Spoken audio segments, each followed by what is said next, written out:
வணக்கம் பவித்ரா.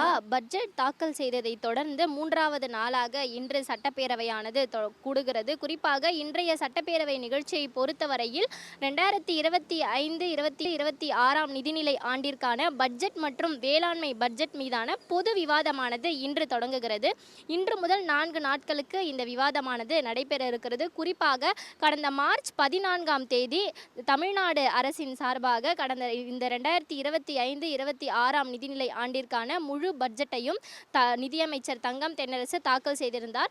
தொடர்ந்து மறுநாள் வேளாண் பட்ஜெட்டை அமைச்சர் எம்.ஆர்.கே. பன்னீர்செல்வம் தாக்கல் செய்திருந்தார். இதில் பல்வேறு அறிவிப்புகள், எதிர்பார்த்த அறிவிப்புகளும் இருந்தன. அதே போல இந்த பட்ஜெட் குறித்து எதிர்க்கட்சிகள் உள்ளிட்ட பல்வேறு கட்சியை சார்ந்த தலைவர்கள் தங்களது கருத்துக்களை தெரிவித்திருந்தனர்.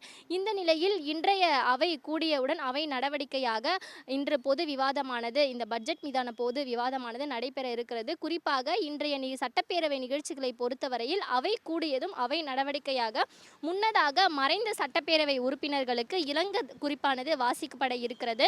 தொடர்ந்து மறைந்த பிரபல இருதய அறுவை சிகிச்சை நிபுணர் செரியனுக்கு இரங்கல் தீர்மானமானது வாசிக்கப்பட இருக்கிறது. தொடர்ந்து கேள்வி பதில் நேரம் இடம்பெற இருக்கிறது. கேள்வி பதில் நேரத்தில் பல்வேறு பகுதியை சேர்ந்த சட்டமன்ற உறுப்பினர்கள் தங்களது தொகுதியில் இருக்கக்கூடிய பிரச்சனைகள், தங்களது தொகுதியில் நிலுவையில் இருக்கக்கூடிய பணிகள் குறித்து துறை சார்ந்த அமைச்சர்களிடம் கேள்வி எழுப்பும் பொழுது துறை சார்ந்த அமைச்சர்கள் இதற்கு பதிலளிக்க இருக்கின்றனர். இதனைத் தொடர்ந்து நேரமில்லா நேரம் இடம்பெற இருக்கிறது. இதனைத் தொடர்ந்துதான் 2025-26 ஆண்டிற்கான பொது பட்ஜெட் மற்றும் வேளாண் பட்ஜெட் மீதான விவாதமானது நடைபெற இருக்கிறது. குறிப்பாக பட்ஜெட்டை பொறுத்தவரையில் எதிர்க்கட்சி அதிமுக உள்ளிட்ட எதிர்க்கட்சிகள், பாஜக உள்ளிட்ட கட்சியினர் பல்வேறு விமர்சனங்களை முன்வைத்து வந்திருந்தனர். குறிப்பாக அதிமுகவை பொறுத்தவரையில் இன்றைய தினம் விவாதத்தின் போது அதிமுகவின் விவாதமானது மிகவும் காரசாரமாக இருக்கும் என எதிர்பார்க்கப்படுகிறது. ஏனென்றால் பட்ஜெட் முடிந்த அன்றே அதிமுகவினர் கட்சியின் தலைவர் எடப்பாடி பழனிசாமி, பொதுச் செயலாளர் எடப்பாடி பழனிசாமி அரசு ஊழியர்கள், ஆசிரியர்களுக்கான அந்த ஒரு கோரிக்கை எதுவுமே நிறைவேற்றப்படவில்லை, அவர்கள் குறித்த எந்த ஒரு அறிவிப்புமே இடம்பெறவில்லை என்று தனது கருத்தை பதிவு செய்திருந்தார். இதே போல வேளாண் பட்ஜெட்டை பொறுத்தவரையில் விவசாயிகளுக்கான கரும்பு உற்பத்தியை அதிகரிப்பது, கரும்பு, நெல் உள்ளிட்டவற்றின் ஆதார விலையை உயர்த்துவது, கடன் தள்ளுபடி செய்வது உள்ளிட்ட எந்த அறிவிப்புமே இடம்பெறவில்லை என பல்வேறு எதிர்க்கட்சி உள்ளிட்ட அரசியல் கட்சியினர் குற்றம் சாட்டி வந்தனர். இந்த நிலையில் இன்றுதான் இந்த பட்ஜெட் மீதான பொது விவாதமானது தொடங்குகிறது.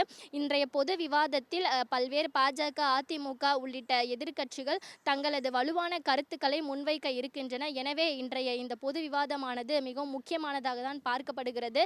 இன்று முதல் 4 நாட்களுக்கு இந்த பொது விவாதமானது நடைபெற இருக்கிறது. மேலும் இன்றைய தினம் அதிமுக சார்பில் சட்டப்பேரவை செயலரிடம் கொடுக்கப்பட்ட நம்பிக்கையில்லா தீர்மானம், அதாவது சபாநாயகர் மீது கொடுக்கப்பட்ட நம்பிக்கையில்லா தீர்மானமும் இன்று அவைக்கு பொது விவாதத்திற்காக வருகிறது. கடந்த ஜனவரி மாதம் எதிர்க்கட்சி துணைத் தலைவர் ஆர்.பி. உதயகுமார் சட்டப்பேரவை செயலரிடம் சபாநாயகர் சட்டப்பேரவையில் எதிர்க்கட்சிக்கு பேச நேரம் குறைவாக கொடுப்பதாகவும், சில கருத்துக்களை பேசுவதற்கு அனுமதி மறுக்கப்படுவதாகவும், நடுநிலையாக செயல்படவில்லை என நம்பிக்கையில்லா தீர்மானம் ஒன்றை கொடுத்திருந்தார். அந்த தீர்மானமும் இன்றைய தினம் சட்டப்பேரவைக்கு பொது விவாதத்திற்கு வருகிறது. பவித்ரா.